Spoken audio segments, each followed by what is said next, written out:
Rain whispered against the glass, soft and endless.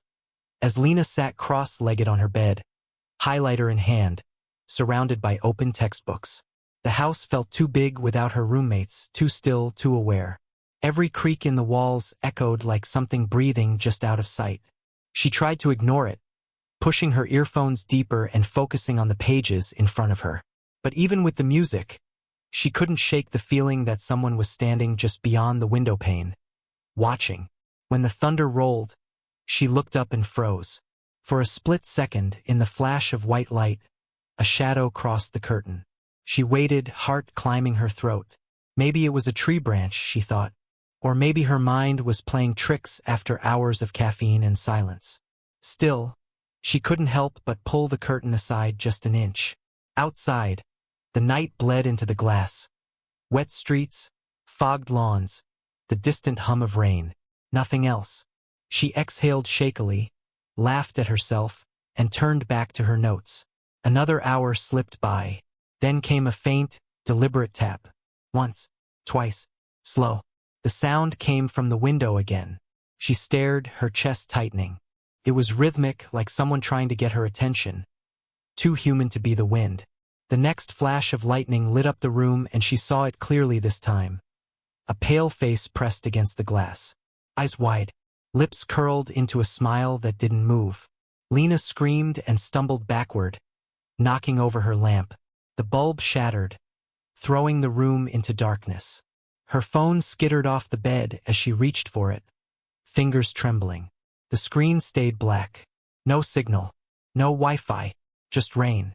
Her heartbeat thundered in her ears as she crawled toward the door, forcing herself to breathe quietly. She wanted to call out for someone. But who?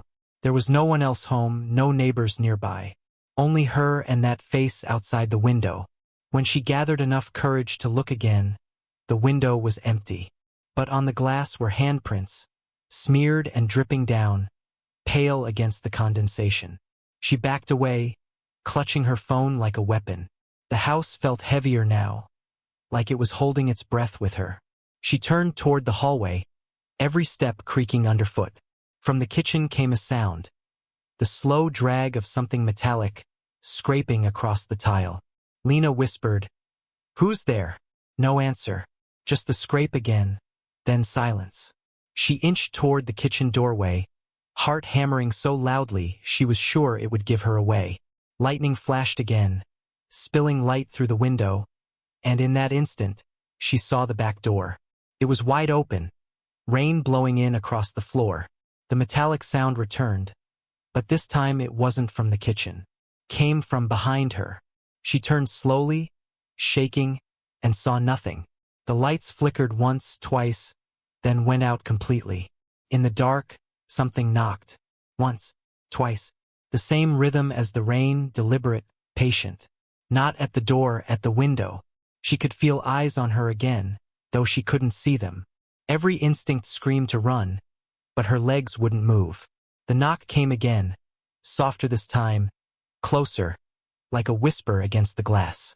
Then, just as suddenly as it began, everything stopped. The rain softened, the thunder moved away, and the silence pressed in around her. Lena backed into her room, locked the door, and sank to the floor. Her phone finally lit up, a single notification. Motion detected. Back door. She stared at the screen, unable to breathe, as another knock echoed through the house. Slow, steady, and unmistakably human. The camera notification blinked again. She tapped to open it, hands shaking. The live feed showed the back porch, empty except for the rain. Then, after a long, still moment, a shape moved into view. A pale face leaning close to the camera, smiling the same way it had at her window. The figure lifted one hand and knocked once, twice, perfectly in rhythm with her own heartbeat. The feed cut to black. Mark sat on the couch, half asleep, the soft glow of the television washing the living room in flickering light. It had been a long day. His daughter, Emma, had gone to bed hours ago after a bedtime story about pirates and treasure, her tiny voice still echoing in his head. He smiled at the memory, but that peace didn't last long. Out of the corner of his eye, he noticed something through the open basement door. A faint, pulsing light. The basement bulb. He was sure he'd turned it off earlier. He waited a few seconds, expecting it to go dark again. Didn't. The light stayed, weak and yellow, trembling in the shadows. With a quiet sigh, Mark stood up, muttering to himself, "Damn wiring again." He grabbed a flashlight from the kitchen drawer and started down the creaking wooden steps. The air grew colder the deeper he went, and a faint, earthy smell, like wet soil, rose from below. The house was old, and the basement had always felt wrong to him, even when he wasn't alone. At the bottom, he looked around. Nothing seemed out of place. Boxes, tools, a few old toys of Emma's stored in the corner. He reached for the light chain and gave it a gentle tug. The bulb flickered, dimmed, and then went out completely. Darkness swallowed him. He exhaled in frustration and clicked on the flashlight. The beam cut through the dark, sweeping across the floor and shelves. That's when he heard it. A footstep. Not his. Wet, dragging, slow. It came from the far end of the basement, near the wall where the old water heater sat. He froze, flashlight trembling slightly in his hand. "Hello?" he called out, his voice shaky but trying to sound firm. "Is someone down here?" Silence. Just the sound of a distant drip of water somewhere deep within the walls. He took a step forward, the beam quivering over the concrete floor. Another step, then a second footstep answering his own. Mark's chest tightened. He shined the light toward the far wall. For an instant, he thought he saw movement, something slipping behind the stacked boxes. He swallowed hard. The flashlight's beam trembled across the space. "Who's there?" he whispered again. No answer. Only the slow creak of the house above. And then, suddenly, the basement light flicked back on. Too bright. Blinding. He covered his eyes and stumbled back. The bulb hummed faintly, steady now. His heart raced as he looked around again. No one there. No movement. Just that cold smell of earth and the weight of stillness pressing in on him. He shook his head, muttering, "I'm losing it," and turned to go upstairs. But halfway up the steps, he heard another sound. A wet, deliberate squelch, like mud under a boot. He turned back, scanning the floor below. His flashlight caught something near the bottom step. Footprints. Muddy. Fresh. They led from the center of the basement toward the stairs, toward him. He took another step backward, his pulse hammering. The air was heavy, damp, almost suffocating. He could hear it now, the faint rustle of movement somewhere behind him. Without thinking, he bolted up the remaining stairs, slamming the door shut behind him and twisting the lock. He pressed his ear against the wood, breathing hard. For a moment, all he could hear was his own heartbeat. Then came a faint thud from below. Then another. Something was moving in the basement. Mark stumbled backward, eyes darting around. His first thought was Emma. He rushed down the hallway to her room, calling her name softly, not wanting to scare her. "Emma? You awake? Sweetheart?" No answer. He opened the door. The nightlight cast a gentle blue glow across the room. Her favorite stuffed bunny sitting on the pillow, her blanket slightly crumpled. But the bed was empty. The curtains billowed softly in the open window, rain misting through the screen. He froze, staring at the muddy footprints on the carpet. Small ones, leading from the window to the door. His breath caught in his throat. Then he noticed something that made his stomach twist. Larger footprints overlaying hers, fresh, wet, following the same path out of the room. He whispered her name again, barely audible. "Emma?" The house was silent, the only sound the rain whispering against the siding. Then, faintly, from downstairs, came a sound that made his blood run cold, humming. A soft, tuneless hum, drifting up through the cracks in the floorboards. It was her lullaby, the one he sang to her every night before bed. He moved toward the stairs slowly, every step creaking. "Emma?" His voice broke halfway through the word. The humming stopped. Then, a man's voice, low, unfamiliar, continued the tune where hers had left off. Mark turned and ran to the front door, but the lock jammed under his shaking hands. Behind him, from the stairwell, came the sound of someone ascending, slow, deliberate steps, each one heavier than the last. He yanked harder at the handle until it gave way, stumbling into the storm outside, rain slashing across his face. He turned back once, only for a second, but long enough to see a shape standing at the top of the stairs, tall, motionless, watching him through the narrow crack of the door. Lightning split the sky, illuminating the face for a brief instant. It wasn't Emma. He screamed her name into the rain, but the thunder swallowed it whole. The digital clock on the wall blinked 3:12 a.m. in its red, unblinking stare. The neighborhood outside was silent. Fog pooled low against the ground, and the house felt suspended in a pocket of stillness. Kayla sat curled up on the couch, laptop on her knees, half watching an old true crime documentary. She was house-sitting for her aunt while she was out of town. Just a few nights alone in the suburbs, easy money. Nothing ever happened here. That's what she told herself as she poured another cup of tea and listened to the faint hum of the refrigerator. Then the doorbell rang. The sound sliced through the silence like a blade. One sharp, unexpected ding-dong that made her freeze mid-sip. She glanced at the clock again. 3:12 a.m. She frowned. No one should be here at this hour. She muted the TV, held her breath, and waited for another ring. For a long moment, there was nothing but the sound of her own heartbeat echoing in her ears. She stood and crept to the door, every floorboard groaning under her bare feet. The peephole was dark. She pressed her eye against it. Nothing. Just the front porch light barely cutting through the thick fog. She let out a shaky laugh, whispering to herself, probably a package delivery mix-up or something. But before she could step back, the bell rang again, sharper this time. Her stomach tightened.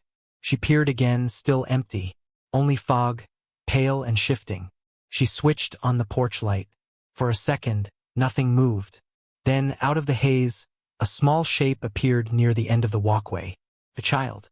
A boy, maybe 8 or 9, wearing a hooded sweatshirt, standing perfectly still, head tilted slightly downward. Kayla's fear softened into confusion. What was a kid doing out here alone at this hour? She opened the door just a crack. The chain still latched. "Hey, are you lost?" she called out. The boy lifted his head slowly. His face was pale, wet with fog or tears, and his lips trembled. "Can you help me find my mom?" he whispered. His voice was so quiet it barely carried through the air. Her heart squeezed. She hesitated, torn between fear and instinct. "Of course, honey," she said gently. "Where did you last see her?" He didn't answer. He just took one slow step closer. Then another.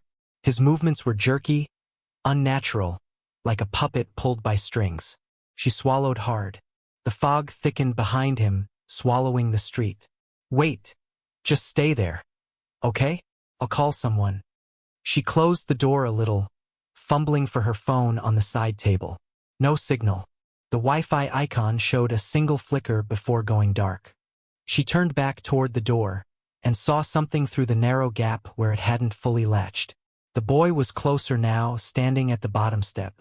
His head tilted again. The porch light flickered once. In that brief, half-lit moment, she saw his eyes. Not dark from shadow. Black. Completely black. Like polished stone. Reflecting nothing. Her breath hitched. The chain rattled as she instinctively slammed the door shut. Her hands shook as she backed away, whispering to herself, "It's just a trick of the light. It's just—" Then came the giggle, high-pitched, childlike, from right outside the door. Kayla froze, every muscle in her body locked. The sound moved along the porch, light footsteps pacing back and forth. She could hear the faint scrape of a shoe against the doormat. Then a knock, gentle at first, almost polite. Tap, tap, tap. Her voice trembled as she said, "Go away. I'm calling the police." The giggling stopped. A pause stretched out, long enough that she almost believed he'd left. Then, softly, from the other side of the door, "You don't have to call anyone. I already found you." The air in her chest turned solid. She stumbled backward, her heel hitting the couch. The door handle twitched once, twice, as if someone were testing it. The chain rattled again. Then came a metallic scrape against the lock, like a key twisting in slow motion. She bolted for the kitchen, grabbed a knife from the counter, and pressed herself against the wall, listening. The sound stopped. The silence was worse. She could feel her heartbeat echoing in her ears, her vision tunneling in on the door. Then knock, knock, knock. From the back of the house this time. The kitchen door. Her knees nearly gave out. She turned slowly, the knife shaking in her grip. From the glass pane of the back door, she saw movement. Someone's outline standing just beyond the porch light's reach. Then, a whisper through the glass. "Can you help me find my mom?" She screamed, dropped the knife, and ran upstairs, slamming herself into the master bedroom. She locked the door, dragged a dresser in front of it, and collapsed onto the floor, gasping for air. The room was dark except for the faint glow of the alarm clock. 3:21 a.m. She reached for her phone again. Still no signal. The battery icon flashed red. She turned on the flashlight and aimed it toward the closet mirror, half expecting to see someone behind her. But it was only her reflection, pale and trembling. Then, faintly, from downstairs, the doorbell rang again. Her phone buzzed suddenly in her hand. A notification popped up, Bluetooth device connected, unknown. The flashlight flickered.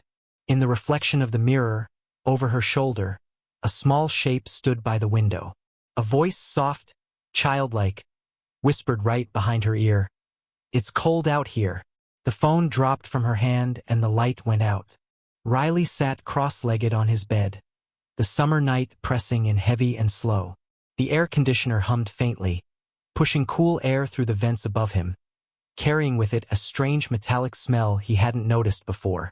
His parents were gone for the week, leaving him to guard the house, feed the cat, and enjoy what he liked to call freedom without rules. But freedom had a way of feeling lonely when the house was too quiet, when every creak of the floor sounded like a question waiting to be answered. It started 2 nights ago, soft sounds coming from his bedroom vent. At first, it was just a faint whispering, too low to make out. Maybe the airflow, he thought, or old ducks shifting with the change in temperature. But tonight, the voices were louder, clearer. He turned down the volume on his phone, the game he'd been playing fading into silence. The whispering was still there, like someone murmuring just beneath the surface of the wall. He stood on his bed and pressed his ear against the metal grate. The words were just out of reach, but his name was definitely one of them. Riley, a breathy voice, distant but unmistakable. He stumbled back, laughing nervously to himself. Okay, nope, not tonight. He tried to ignore it, turning on a YouTube video to drown it out. But the sound crept back in between words, between seconds, growing more distinct. There were 2 voices now, overlapping, whispering faster, like a conversation he wasn't meant to hear. Then slowly they stopped. The silence felt wrong, too intentional. He approached the vent again, hesitating. The metal was cold beneath his fingertips. He leaned close, heart thudding in his chest. For a long moment, there was nothing. Then, softly, the voice returned, his own. Riley. He froze. The tone, the rhythm, it was him. But he hadn't spoken. He stumbled back, pulse roaring in his ears. The voice from the vent spoke again, repeating something he had just thought, word for word. "I'm not crazy." Every hair on his arms stood up. He turned and fled the room, heart pounding, forcing himself to breathe. In the hallway, he grabbed his phone and called his best friend, Tyler. No answer. He texted instead, "Bro, I think someone's in my vents." 3 dots appeared, then vanished. No reply. Trying to shake off the panic, Riley grabbed a screwdriver from the kitchen drawer and marched back to his room. He told himself it had to be an animal, a raccoon or bird that somehow got trapped. Anything but a voice. He knelt beside the vent, twisting the screws loose one by one. Each clink echoed louder than it should have. The final screw fell, and the grate came free with a hollow metallic sound. The smell hit him first, damp, sour, like something rotting just beyond reach. He shined his phone's flashlight inside. Dust swirled through the beam, Cobwebs clung to the edges. The tunnel stretched deep into the wall, darker than it should have been. "Hello?" he whispered, feeling stupid as soon as the word left his mouth. Something moved, a faint rustle, then a quiet scrape, like fingernails dragging against metal. His stomach twisted. "Hey!" he said louder, trying to sound brave. "If someone's in there, I'm calling the cops." The whisper came back, low and mocking, the same tone as before, but now there was laughter behind it. A dry, breathy sound that didn't belong in any human throat. Then, through the beam of his flashlight, something shifted deep in the vent. A flash of pale movement. And I, a human, I stared back at him. Riley screamed and dropped his phone. The light spun wildly across the room as he scrambled backward. The vent clattered, metal ringing against the floor. He could hear the sound of something crawling inside. Fast, scraping, coming closer. He bolted out the door, slamming it shut behind him, his whole body shaking. The noises continued for a few seconds. Scratching, then silence. He backed away, hands trembling. His mind raced through possibilities. Maybe it wasn't real. Maybe he'd imagined the whole thing. But then, from behind the door, he heard the faintest whisper, perfectly clear. "Don't tell them I'm here." Riley ran outside barefoot, the cool night air slapping his skin. He didn't stop running until he reached his neighbor's porch. The police came 20 minutes later. He watched from the curb, hugging himself, as they searched the house. They found nothing at first. Then one of the officers came out pale-faced, whispering something to his partner. In the crawlspace under the house, they'd found signs of someone living there. Blankets, wrappers, an old phone charger. And on the dirt floor, right beneath the vent in Riley's room, they found marks where someone had been lying flat on their stomach for hours, staring upward through the vent. When they asked Riley if he wanted to stay somewhere else that night, he didn't hesitate. He never went back inside. Later, when the police reviewed the footage from his home security camera, they found something else. At exactly 3:16 a.m., while the officers were still inside, the vent in Riley's room moved slightly, like someone pushing it from behind. The feed cut out after that. The cabin was the kind of place people posted online with words like peaceful, hidden, off-grid. Jared had booked it for him and Elise as a weekend escape. No phones, no noise, no deadlines. Just trees, wind, and quiet. The drive up had been long, and by the time they arrived, the sun was already dipping behind the mountain ridge, painting the woods in a dim orange haze. Inside, the cabin smelled faintly of cedar and something older, the scent of dust that clung to forgotten corners. Elise ran her fingers along the log walls, smiling. "It's perfect," she said. "Creepy, but perfect." Jared laughed, tossing his duffel onto the couch. The place was simple, one bedroom, a kitchenette, a single flickering bulb above the porch. They spent the evening drinking cheap wine and watching the fire crackle in the small stone fireplace. The world outside was all dark and silence. No roads, no neighbors, just the rhythmic breath of the forest. It was almost too quiet. At midnight, they turned in. Elise fell asleep fast, wrapped in the heavy blanket, her face soft in the dim glow of the fire. Jared lay awake a little longer, listening to the faint hum of the wind outside. Just as his eyes began to close, a thought drifted into his mind. One that shouldn't have mattered, but wouldn't leave. He remembered setting up the cabin security cameras earlier that day. There were 4 of them, one at the front door, one at the back porch, one by the driveway, and one inside facing the main living area. The rental company insisted on them for safety reasons. Jared reached for his phone, opened the app, and scrolled through the feeds out of habit. Front porch, nothing but the shadows of trees swaying. Driveway, fog and pine. Back porch, still. Then the living room feed. He frowned. The timestamp read 2:46 a.m. The video showed him and Elise, both asleep in bed. For a few seconds, it looked normal. Then, in the top left corner of the frame, movement. A shape stepped into view. Person. Tall, thin, their face hidden in darkness. They stood perfectly still at the foot of the bed, watching. Jared's stomach turned to ice. He sat up in bed, heart pounding, eyes darting to the corners of the dark room. Nothing there. The only sound was Elise's steady breathing beside him. He turned back to his phone. The figure in the footage leaned forward slightly, as if studying them. Then, just as quickly, it dropped out of sight, like it had crouched. The timestamp jumped forward 5 seconds, and when it resumed, something moved under the bed. Jared's pulse quickened. He reached out, shaking Elise's shoulder. "Hey, wake up," he whispered. She stirred, confused, blinking. "What's wrong?" "Someone's been in here," he said, voice trembling. "In the cabin." Elise sat up, alarmed. "What are you talking about?" He showed her the footage. She covered her mouth with her hand, eyes wide. "Is that—" "I don't know," he cut her off. "I don't know." He jumped out of bed, crouched, and lifted the blanket edge to look underneath. His breath hitched. Empty. Just dust and wooden floorboards. Elise got up too, clutching her phone. "Call 911. "No service," he said, already checking. Nothing.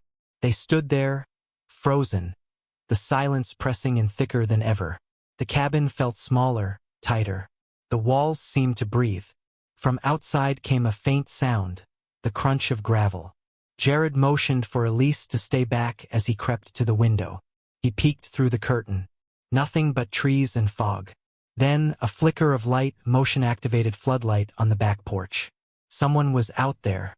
He grabbed the poker from the fireplace and whispered, "We're leaving. Now." They rushed toward the front door, but it refused to budge. The deadbolt turned halfway, then jammed, like someone was holding it from the outside.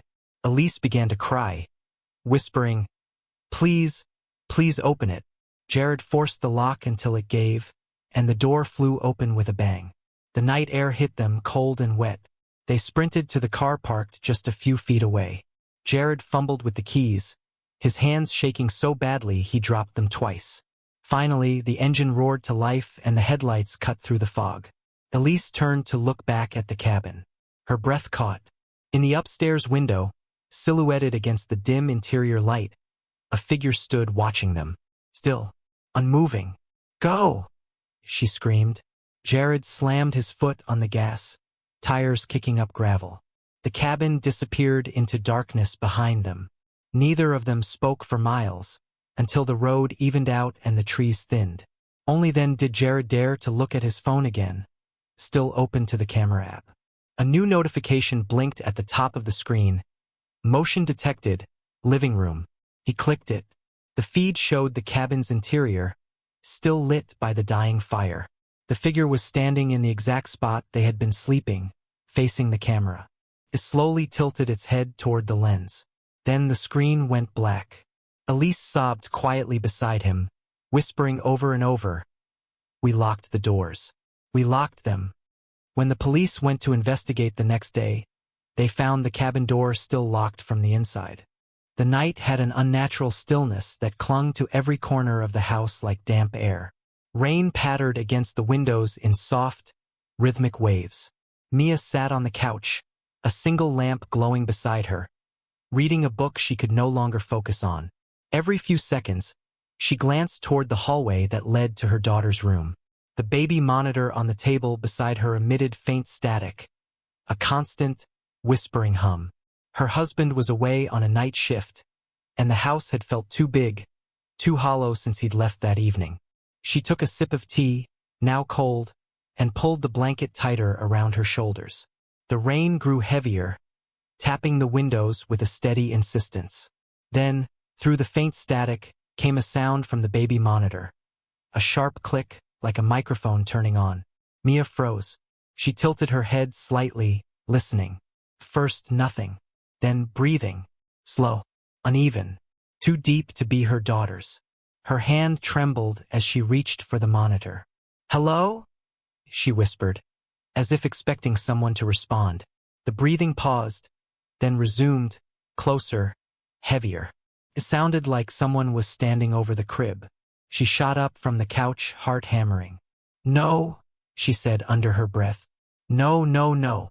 She ran down the hall barefoot, the floor cold against her skin. She pushed open the nursery door. The room was dark except for the faint nightlight glowing in the corner. Her daughter, Lily, was asleep in the crib, tiny hands curled under her chin. The air was still. The breathing on the monitor had stopped. Mia stood there, holding her breath, scanning the shadows, the closet door, the rocking chair, the window slightly ajar from earlier when she'd aired out the room. She approached the crib and gently placed a hand on her daughter's chest.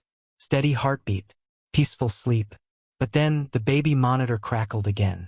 This time, a voice, whispering. Just one word. Mia. The sound was faint, distorted, like it came from somewhere between the walls. Her stomach dropped. She turned slowly toward the monitor camera perched above the crib. The small green light blinked, indicating it was live. But she hadn't turned it on tonight. She reached up and unplugged it. The screen in the living room should have gone dark. But from down the hall, she could see it still glowing, still on. A tiny moving image flickered on it. Mia backed out of the nursery, clutching her daughter, eyes fixed on the monitor screen. The image showed the nursery from an angle she didn't recognize, higher, wider, almost as if filmed from the corner of the ceiling. She realized with horror that the feed wasn't coming from her baby monitor. Someone else was streaming a camera she didn't know existed. The image glitched, static rolling across it, then refocused. For a brief second, she saw herself, standing in the hallway, holding her baby, on the screen. The camera feed was showing her in real time. Her breath caught in her throat. She turned off the living room lamp, plunging the room into near darkness. The rain outside masked her quick, shallow breathing. She looked toward the corner of the ceiling, and her eyes caught movement. A faint red, hidden just above the curtain rail, blinked once, then went dark. Someone had planted a hidden camera inside her house. Mia's mind raced. Who could have done it? The house was old.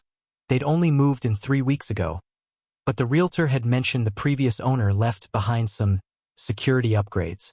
She thought it meant door sensors, not surveillance equipment. She grabbed her phone, opening the video app. The hidden network name popped up. HomeLive_03. No password. She clicked it. 4 feeds appeared on the screen. Kitchen, living room, nursery, hallway. Each one live. Each one showing her home from strange, high angles. Like someone had been watching her every movement for days. And then she noticed something that made her chest tighten. In the hallway feed, behind her, a shadow shifted. It wasn't her own. She spun around, clutching her baby tighter. Nothing. Only the dark outline of the staircase. But the air felt wrong. Heavier somehow, like someone else was there, holding their breath too. From upstairs came a creak. Then another. Slow, deliberate steps. Mia's hands shook as she opened the front door, rain hitting her face like needles. She ran to her car, fumbling the keys, strapping her daughter in with trembling fingers. The baby stirred but didn't wake. As she started the car, she glanced back at the house one last time. Through the rain-streaked window of the nursery, she saw movement, the faint silhouette of a man standing by the crib. Watching, she screamed and hit the gas, tires skidding as she sped down the road.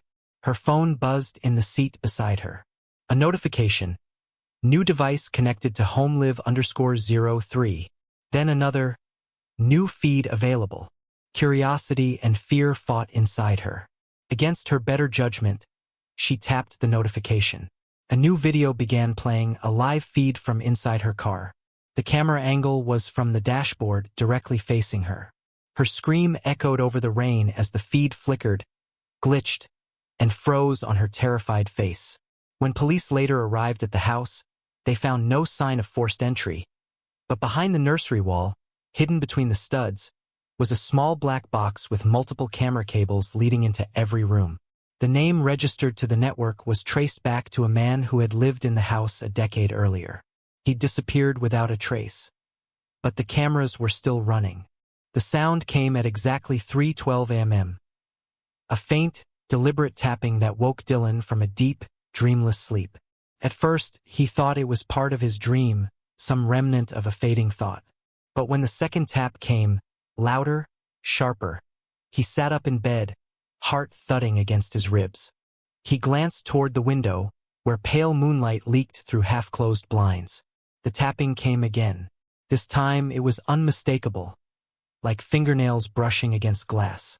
He reached for his phone on the nightstand, its glow cutting through the dark. The screen showed 3:13. Rain hadn't fallen all night, and the air outside was windless. Still, something or someone was making that sound. Dylan lived alone in a small house at the edge of town, a quiet place where nothing much ever happened. He'd moved there 2 months earlier after his breakup, craving solitude. But solitude, he was learning, had a way of turning on you after dark. The tapping stopped. Silence settled back into the room, heavy and absolute.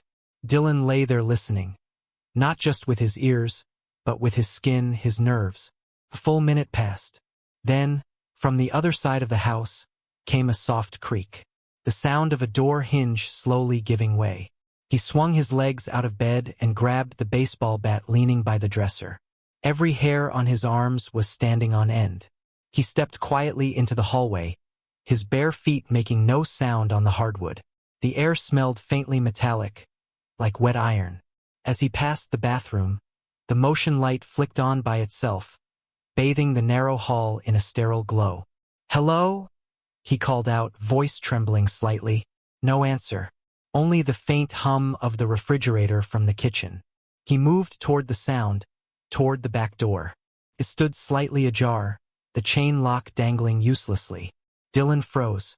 He knew he'd locked it before bed. He always did. The cool night air seeped in through the opening, carrying with it the scent of earth and rain. "Is someone there?" he said again, louder this time. Still nothing. He pushed the door open fully and stepped onto the porch. The yard stretched out before him, dimly lit by a single porch light. The tall grass swayed faintly, though there was no wind. He scanned the tree line, shadows within shadows, until his eyes caught something near the fence. A figure, pale, still, watching. Dylan's breath caught in his throat. "Hey!" he shouted, gripping the bat tighter.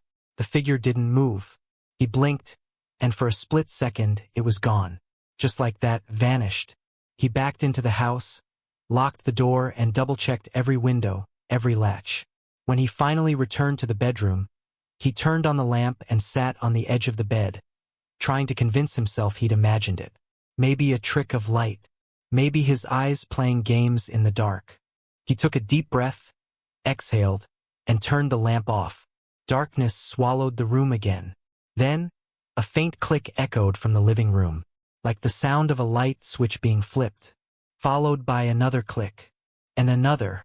One by one, the lamps throughout the house flickered to life. Kitchen, hallway, living room, as if someone were walking through, turning them on. Dylan's stomach twisted. He gripped the bat and slowly crept down the hall. When he reached the end, all the lights went out again, plunging everything into black. He froze, listening. He could hear breathing, soft, slow, behind him.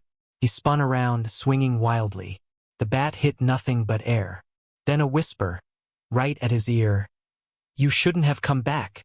Dylan stumbled backward, heart slamming against his ribs.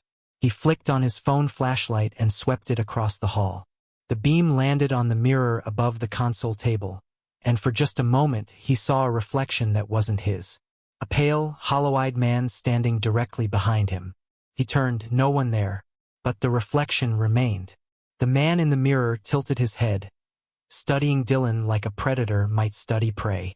His lips curled into a faint, unnatural smile. Then, in a whisper that somehow came from inside Dylan's own chest, the voice said, "You left me here." The room spun. Memories he didn't want to remember clawed their way back. This wasn't his first time in this house. He had lived here once before, years ago, with his brother, Noah. The night of the fire. The night Noah died.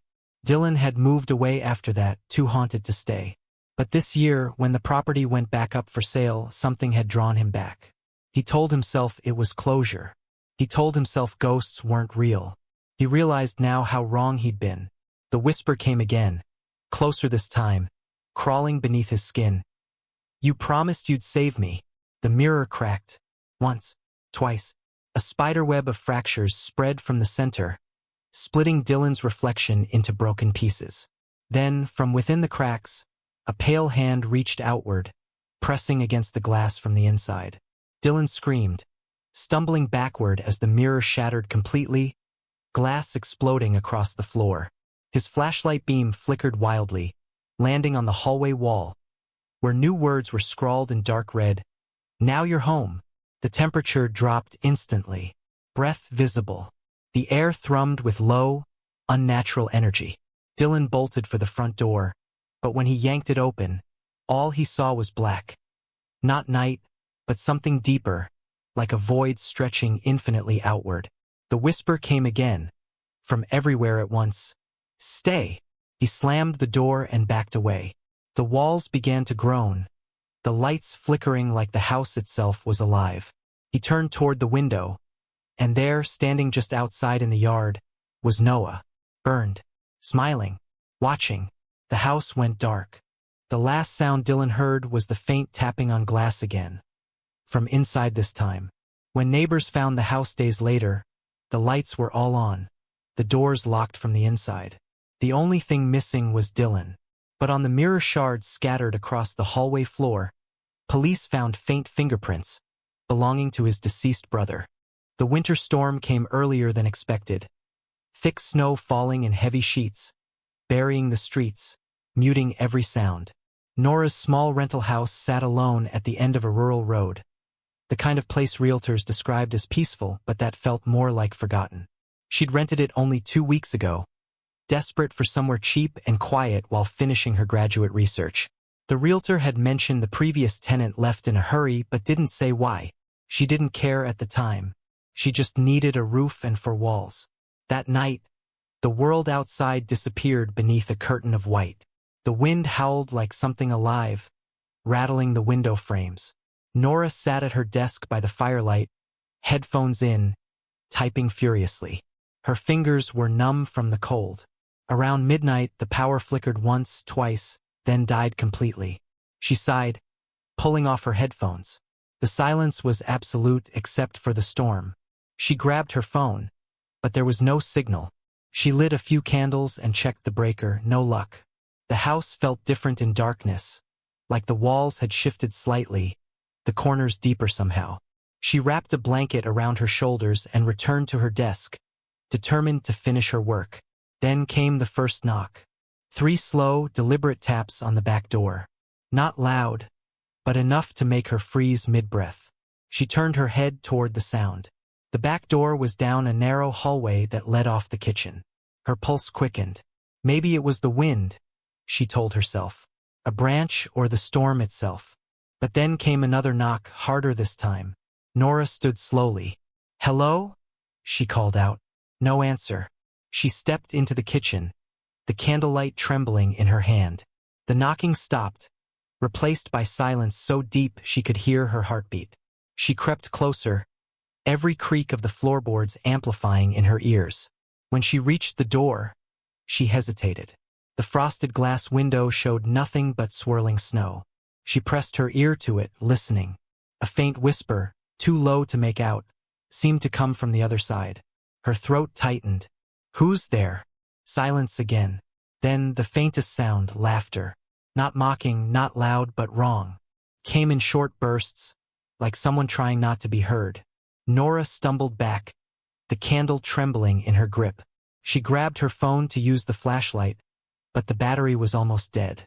The house seemed to groan around her, every board creaking in protest against the storm. She thought about calling for help, but no service, no neighbors. The nearest town was miles away. She decided to wait it out until morning. She locked every door, pushed a chair beneath the handle of the back door, and went back to the living room. The fire had gone out, and the temperature was dropping fast. She huddled under a blanket on the couch, trying to convince herself it was nothing. The wind screamed through the chimney, and her eyes grew heavy. She must have drifted off, because when she woke, the house was silent again. No wind, no sound at all, just stillness, the kind that feels wrong. Her phone showed 3:47 a.m. The power was still out, but the air felt charged like static before lightning. Then she noticed it. Snow. On the inside of the living room window, thin streaks of it sliding down the glass from the inside. She stood, confusion quickly turning to dread. She reached out and touched the cold pane, and realized the frost wasn't forming. It was melting. Someone had opened that window recently. Nora's breathing quickened. She turned slowly toward the hallway, and froze. The back door was standing wide open, snow drifting in across the floor. The chair she'd jammed beneath the handle was gone. Not fallen over. Gone. She took one step forward, the floor creaking beneath her weight. From the darkness of the hall came a faint dragging sound. Then a whisper, her name. Nora! Her heart nearly stopped. It was a voice she knew, her brother's. But that was impossible. Her brother, Jacob, had died last year in a car accident. The grief had nearly destroyed her. She shook her head, whispering, No, you're not real. The whisper came again, closer this time. It's cold out here. Let me in. Nora stumbled backward, shaking. You're not him, she whispered. You're not. The air grew colder, her breath visible in front of her.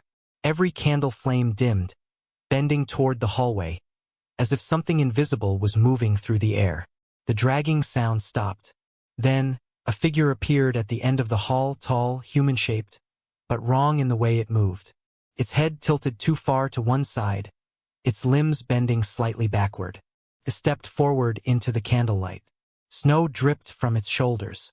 Its face was pale, not ghostly but corpse-like, and its eyes were dull gray, like frozen glass. Yet somehow it smiled. Nora, it whispered, voice scraping like metal on ice.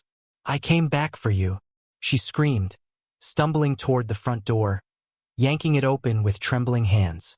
The blizzard hit her face like knives. She ran barefoot into the snow, her legs burning, lungs searing from the cold. Behind her, the voice followed, not loud, but calm, almost pleading. Don't leave me again. The snow was knee-deep, blinding. She ran toward the tree line, her breath ragged. She looked back once, the house barely visible through the white, and saw the figure standing in the doorway watching her. Then it began to walk toward her, slow, steady, deliberate. Nora tripped, falling to her knees, sobbing. Please, she begged, to no one, to the storm, to the night. Please let me wake up. Her phone buzzed in her pocket, one notification before it died completely. She pulled it out with shaking hands. A message from an unknown number. Why did you run? The power in the house came back on at dawn. A delivery driver found the front door open, snow piled high inside. Nora's footprints led into the woods and stopped abruptly halfway through. There was no trace of her after that. Inside, the back door was locked from the inside again, and written across the frost on the kitchen window were 3 words, scrawled by a finger dragged through condensation. I found her. The old farmhouse on Miller Road had been empty for nearly 30 years. Everyone in town knew it, the slanted porch, the shattered windows, the way it seemed to lean toward you when you drove by. Teenagers dared each other to step onto the porch, to peek through the glass. Most didn't make it past the gate. They said the air around the place felt heavier, like it was warning you away. But when Sarah bought it, she didn't believe in warnings. She wasn't superstitious. She wasn't afraid of ghosts or small-town legends. She was a photographer, a documentarian, and the farmhouse was perfect for her next project. Her plan was simple. Spend 3 nights there alone, film everything, capture the atmosphere of a place that had soaked in silence, as she liked to say. The first night began like an experiment. She arrived just before sunset, her SUV loaded with cameras, lights, and equipment. The floorboards groaned under her boots as she stepped inside. Dust motes danced in the dying light, turning the air golden. The place smelled of wood rot and rain-soaked soil. Every corner whispered of abandonment. A clock that no longer ticked, wallpaper peeling like old skin, furniture draped in cobwebs. She set up her tripod in what used to be the living room. Day 1, she said into the lens, her voice steady. I'm documenting my stay at the Miller farmhouse. Locals say the house is cursed. Some say the last family vanished without a trace. I'll be staying here for 72 hours. Her smile was professional, but inside, a small unease stirred. The place didn't feel empty, not quite. That night, the wind howled through the gaps in the window frames. The beams creaked like something breathing. She set up a thermal camera in the hallway, another in the upstairs bedroom, and one pointing toward the basement door. A door that, oddly enough, had been nailed shut from the outside. She recorded a voice log before bed. Temperature drop in the hallway, about 6 degrees. No wind source. No movement detected. Feels heavier upstairs. Her voice trailed off. She stopped the recording, laughing nervously. I'm psyching myself out, she muttered. She lay down in her sleeping bag in the living room, the only place that didn't feel like it was watching her. At 2:43 a.m., the first sound came. A single knock. Sharp. Hollow. Sarah sat up, disoriented. What the hell? She whispered. The knock came again, this time from the basement door. She turned on her camera light and aimed it toward the door. The beam caught the edges of the wood, splintered, dark with age. The nails looked old, rusted deep. Whatever was behind that door hadn't been opened in decades. Still, she couldn't shake the feeling that something on the other side was waiting. Could be the wood shifting, she said to herself, her voice trembling slightly. Temperature change. But then came a third knock, followed by a slow, dragging scrape, like fingernails on the inside of the door. Sarah's breath hitched. Okay, she whispered, backing away. Nope, not tonight. She killed the light, wrapped herself in her blanket, and sat against the far wall, watching that door until morning. When dawn came, she tried to laugh it off. On camera, she said, heard some noises last night. Could be rodents or air pressure changes in the house. Nothing paranormal so far. But even as she said it, her hands were trembling. Day 2 was colder. She found old family photos in the upstairs hallway. A man, woman, and 2 kids, their faces faded and cracked with age. On the back of one photo, written in neat cursive, "Will always be here." Sarah filmed it, narrating, "This must be the original family, the Marshalls. According to town records, they disappeared in 1991. House foreclosed a year later. No signs of struggle, no explanation. It's like they just vanished." She turned to face the camera. But that's impossible, right? That night, the air pressure dropped again. She could feel it in her ears. Her breath fogged in front of her even though it wasn't that cold. Around midnight, one of her cameras went out, the one facing the basement. She frowned, checking the feed on her laptop. Static. Then a flicker. Then, for just half a second, a face. It was faint, half hidden in shadow, but unmistakable. A child's face. Eyes wide, mouth slightly open, as if whispering something. Sarah froze. The video cut to black. Glitch, she whispered, heart pounding. Just a glitch. But when she checked the timestamp, her blood went cold. The camera had recorded for 12 seconds after it lost power. Her flashlight beam shook as she approached the basement door again. She pressed her ear against the wood, holding her breath. Nothing. Then faintly a sound like humming. A tune. Childlike. Off-key. She stumbled back, nearly tripping over her tripod. Nope, she whispered, voice cracking. Nope, nope, nope. She didn't sleep that night. By the third day, the house had changed. She couldn't explain it, but it was real. The air smelled different. Not dusty anymore, but damp, like fresh earth.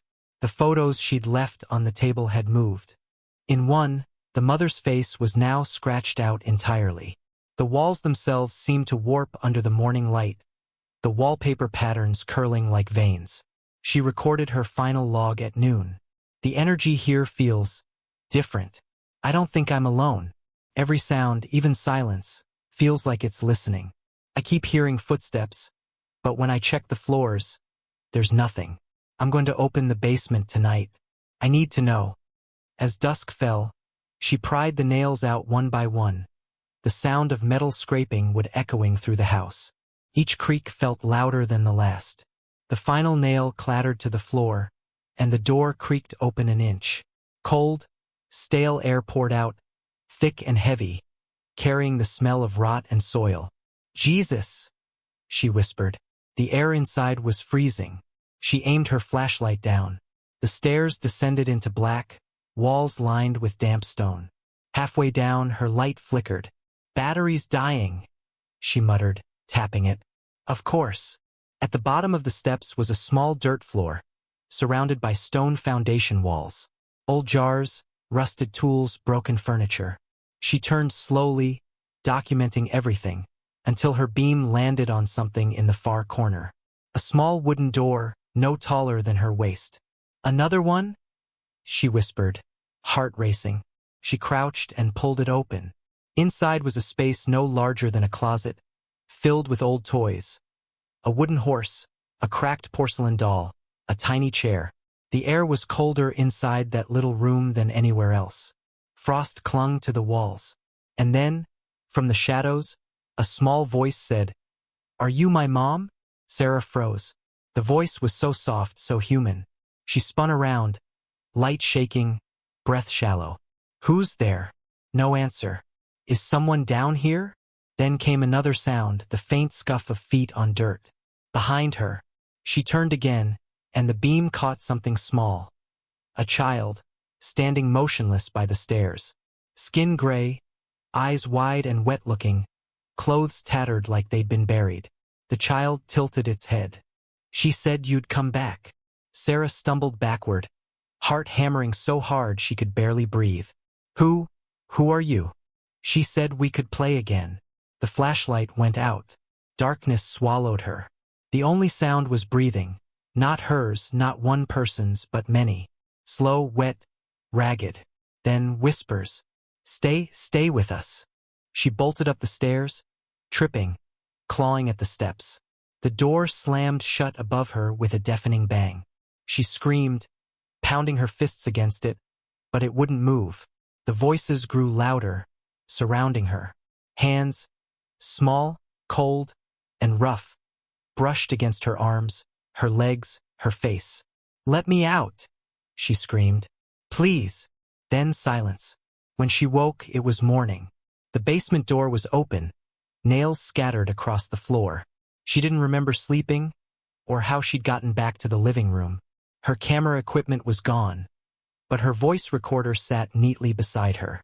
The red light blinked, indicating a recording had finished. With shaking hands, she pressed play. Static at first, then faint whispers, then her own voice, terrified, gasping. I can't see anything. They're here. They're everywhere. Please, someone, please." The recording cut off abruptly.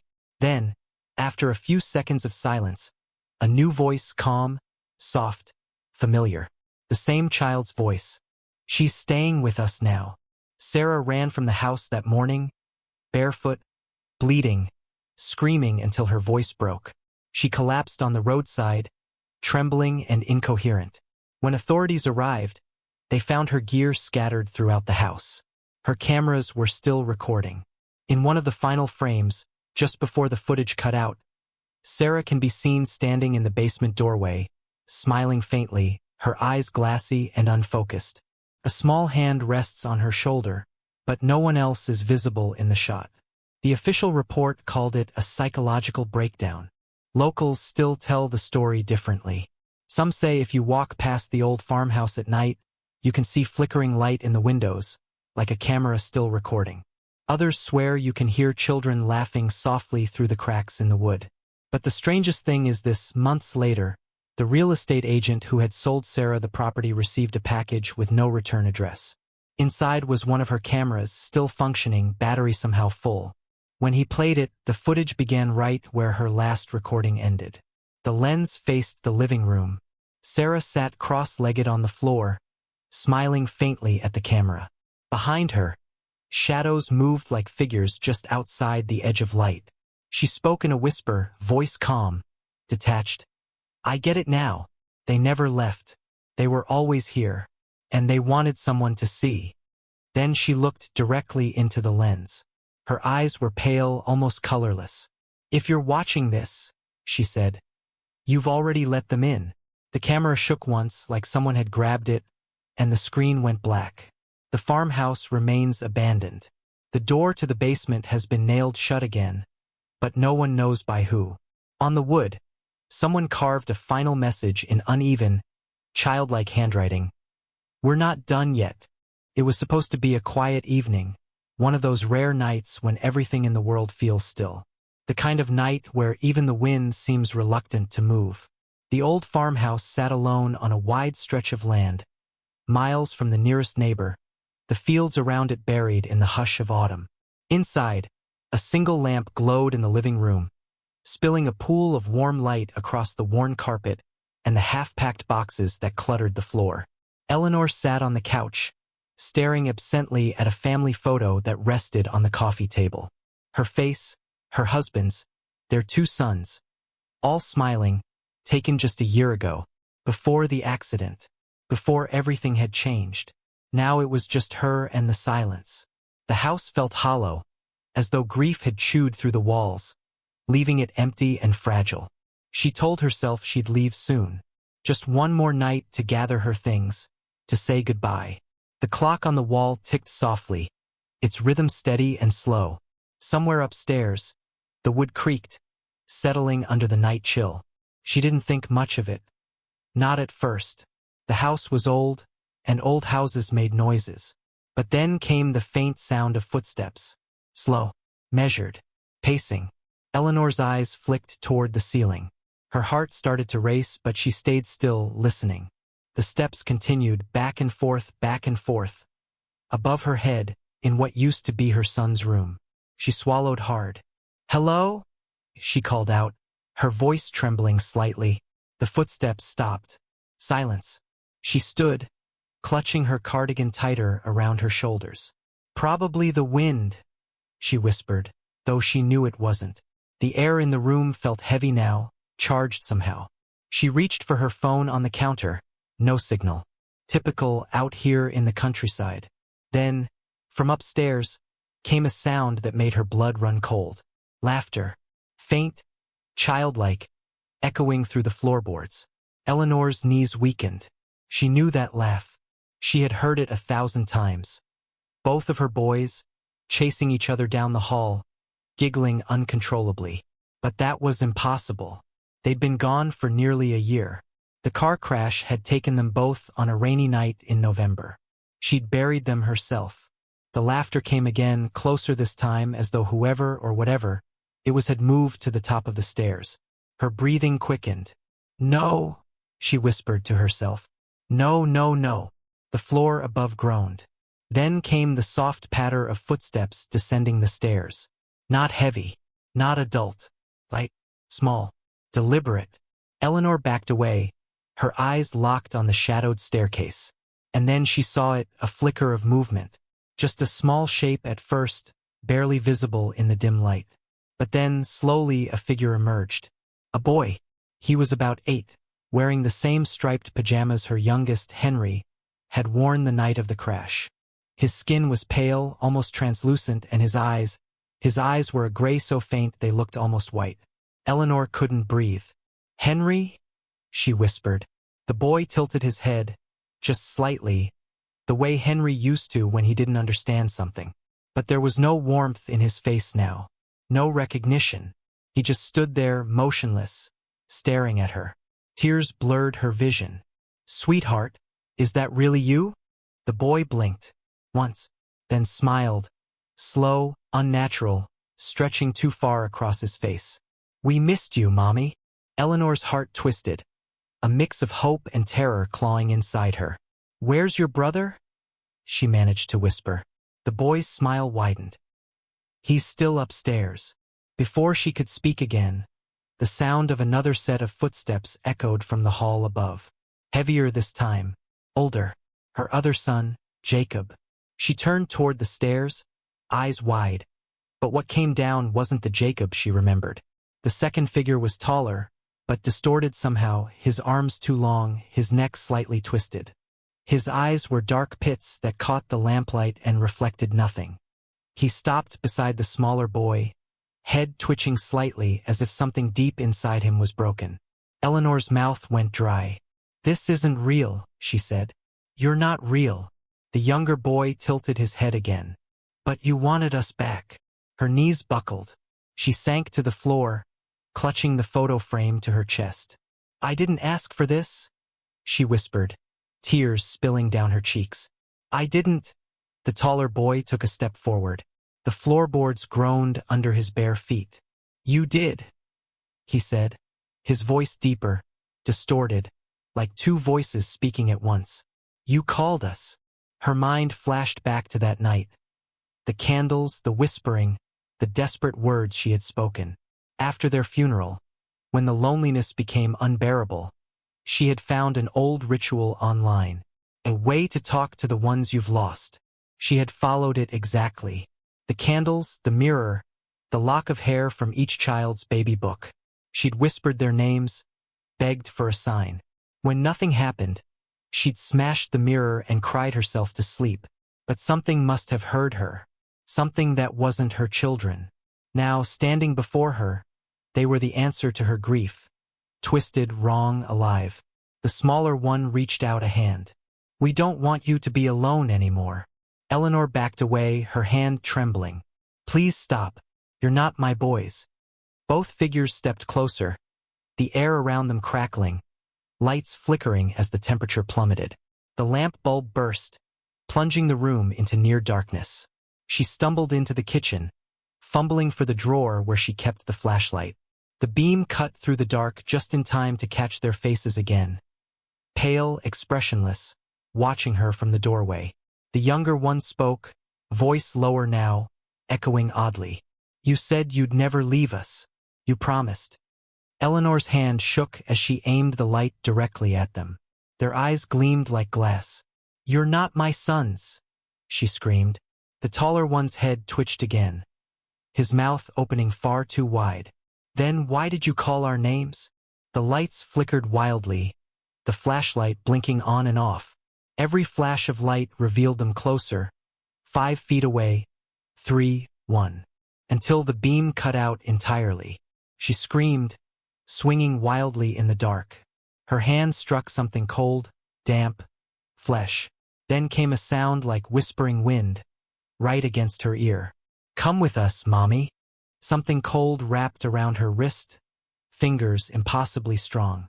She struggled, gasping, but the more she pulled, the tighter the grip became. Then, in the flicker of lightning through the window, she saw what they really were. The illusion shattered. Their skin wasn't skin at all. It was gray, mottled, slick like wet clay. Their faces sagged and shifted, changing shapes, mimicking her son's features like puppets trying to remember their lines. Eleanor screamed and broke free, stumbling backward. She grabbed the old rosary from the counter, a gift from her grandmother, and held it out like a weapon. "You can't have me." The creatures recoiled slightly, their faces twitching, flickering between familiar and monstrous. "You already gave yourself to us," one hissed. "You let us in." The front door slammed shut on its own. The sound reverberated through the house like a thunderclap. Windows rattled, and the floor trembled beneath her. She dropped the flashlight as it sputtered out. Total blackness swallowed the room. She could hear them moving now, closer, circling her.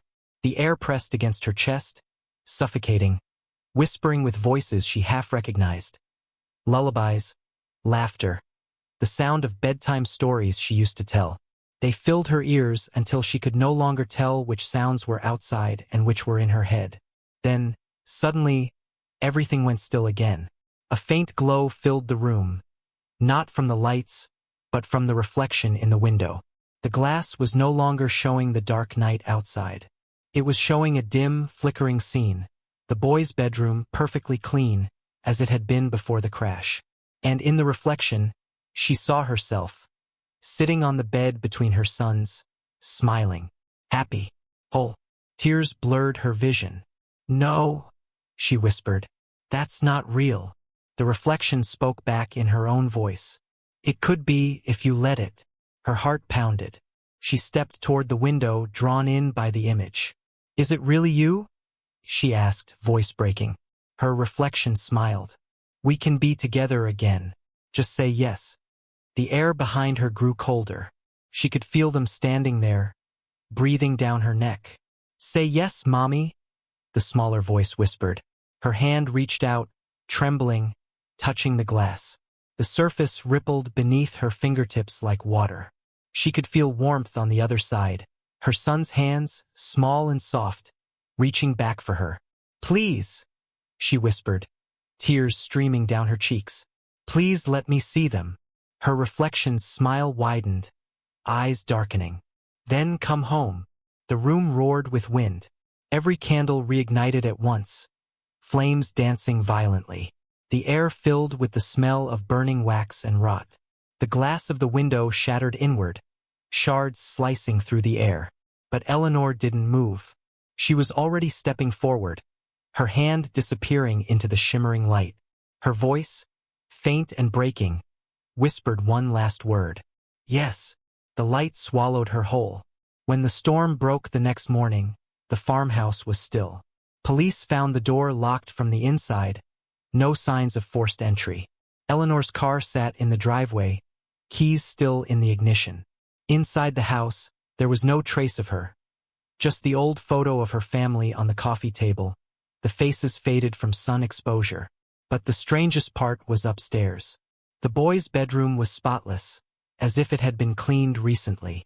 The beds were neatly made, 2 small sets of pajamas folded at the foot of each one. On the wall above the beds, written in faint, childlike handwriting, were 3 words scrawled in dust: "We're all home." That night, neighbors reported seeing lights flicker on inside the abandoned farmhouse, long after dark. Some said they heard laughter, 2 children playing, a woman's voice humming softly. Others swore they saw figures in the window, a mother and her sons, standing hand in hand, watching the road. And sometimes, if you passed that house just before dawn, you might see something even stranger, a reflection in the glass that doesn't quite match the room behind it. A glimpse of something that shouldn't be there.